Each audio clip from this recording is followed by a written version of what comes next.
See? It was quick. All right. So I think this is when mass comes in. By then, the government had moved from Port of Spain to Chaguanas, where the Prime Minister's party headquarters was.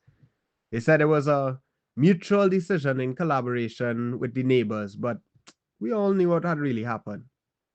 The neighbors' territory had expanded across the entire north coast, and so the Red House and Parliament and the Magnificent Seven and the Hyatt Waterfront and Central Bank Towers and Nicholas Towers and the Lighthouse and Arapita Avenue and Cipriani Boulevard and Maraval and St. Anne's and Diego Martin and Sawa and Santa Cruz and Mova and Lavantil and everywhere northwest corridor up to Arima side and so much more was no longer available for our own use.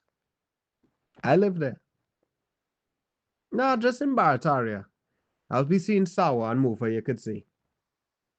I'm not exaggerating when I say I can't describe it better than to say it was hell. They told us to stay at home, and then when we were allowed to leave, we were surveilled everywhere we went. Sometimes power would just go, just so, or water.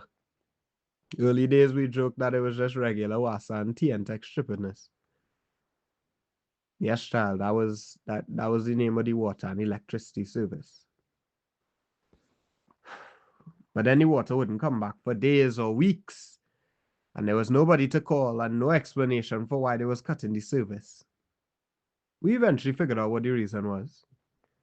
They were making a situation where we had to break the rules to survive, and then they could say they could say we forced them to kill us, and if not that, they would force us to leave our homes and suffer. They created an office of complaints in Citygate. Everyone who went there would disappear, and the news would report a few days later that they were involved in some sort of illegal activity. Damn lies again. And then the water or power in their community would suddenly get shut down. No evidence of these individuals' crimes was ever produced. But the media need no evidence. Uh-huh. You're asking about what? You're asking about international media?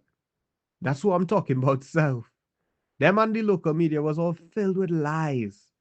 There was some small independent media like Zeteo or Grassroots TT or the CARICOM network trying to report what was really happening.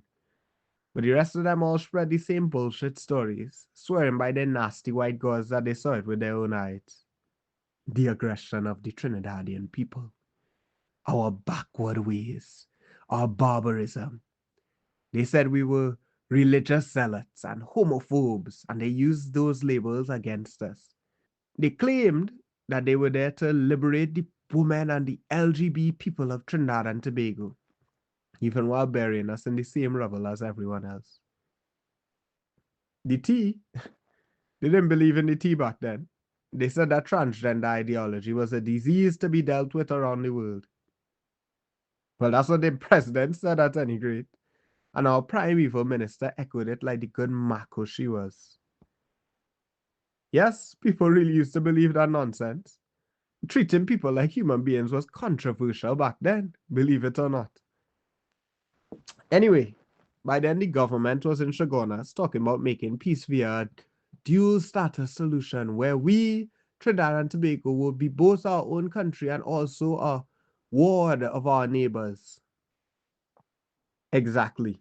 Made no flipping sense. So we were in desperate need of leadership. And back then, the government was still trying to play the race card, saying when black people were killed that it was the removal of dangerous criminals.